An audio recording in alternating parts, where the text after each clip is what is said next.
Good afternoon, Colonel Country, and welcome to another episode of Colonel's Corner.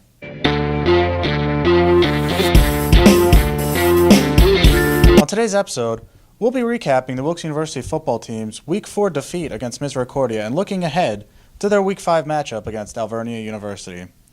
Our guest today, as always, is head football coach Jon Drach. Coach, thanks for joining us. Thanks, Adam. Appreciate it. Now, Coach, Week 4, not the result we ultimately wanted, but there were definitely positives as the offense put up 45 points. Can you just talk to us a little bit about what you saw from the game? I still think you saw a lot of the same things that have been kind of tripping us up a little bit in previous weeks. It's some of those critical mistakes in critical situations. It's the 2 turnovers in the fourth quarter. It's the missed PAT field goals, those types of things that really hurt when it comes down to crunch time. And we've said it all along, we're going to play in a lot of close games. We need to clean some of those things up to turn those into wins. We've put ourselves in a situation to be in a lot of games, but we need to finish what we started. Now, quarterback Jose Tabora, one miscue, but overall another phenomenal game for him. Are you even surprised by what he does on the field from game to game? You know what? I mean, he continues to improve, and that's the one thing I ask of him every week is he's continuing to produce. He's distributing the ball as he needs to. He's making his reads, and he's making smart decisions. We did have the one play that we threw into coverage at one time. He forced it a little bit, and that's a great lesson to learn. That's something for going forward we'll be able to correct on.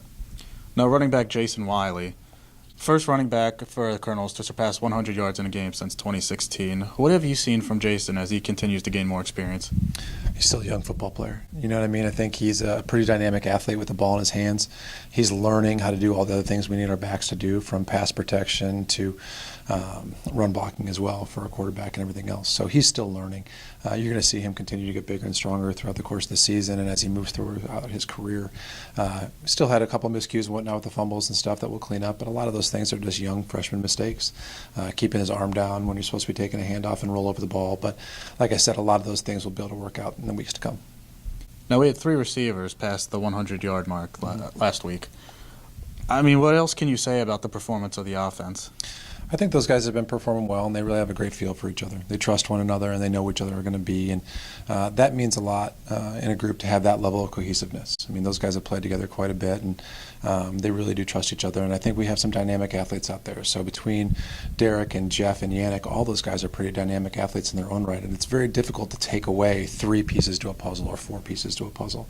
At times you can limit 1 or 2, but generally that means you're going to put a one-on-one matchup on one of the other ones, and they've done a great job of stepping up and capitalizing on those opportunities when they have them.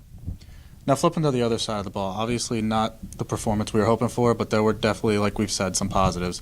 Justin Trollinger, 7 tackles, 3 for a loss, and 1 sack, I believe. Bud Moyer, game-high 17 tackles. Yeah. What can you talk about their performances? Bud's done a great job all year. He's leading the football team in tackles right now, and I believe he's in the top 10 or 15 in the country right now as well, as far as tackles go. So he just has a great knack for the ball and flowing around.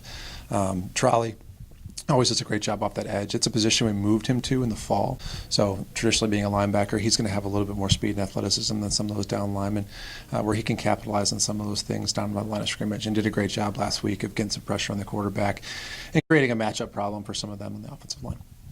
Now this week, a little bit of a different matchup for us as we head to a baseball stadium, Reading Fightin' Phil's First Energy Stadium, to take on a first-year program in Alvernia University. What do we do this week to come away with a victory? I think our biggest thing that we need to focus on is just cleaning up some of the mistakes we've made in previous weeks. Right now, we tend to play throughout the course of a game and be very, very tight, and then we have that one critical mistake here or there that really cost us in the end. We need to eliminate those things in the first, second, and third quarters so that we can put ourselves in a position to actually be up in a game and have control of a game going into the fourth quarter. I think that has to be our emphasis this week, is that we're finishing everything we do. It's not okay just to take that one little step short or to not finish the drill when you need to finish it. You know what I mean? We have to finish all of our assignments throughout the course of the game. If we can do that, we're going to beat a very, very solid Alvernia team who is a first-year program, but they're playing with a lot of second- and third-year guys, and they're definitely big and they're strong and they're a physical football team. It's definitely going to be a challenge, to say the least. And we're definitely interested to see how this game goes out. Wilkes University football heads to, as we said, a baseball stadium, Reading Fightin' Phil's First Energy Stadium, to take on first-year MAC opponent Alvernia University. Kickoff scheduled for 1 p.m. Coach, thanks for joining us. Thanks so much, Adam.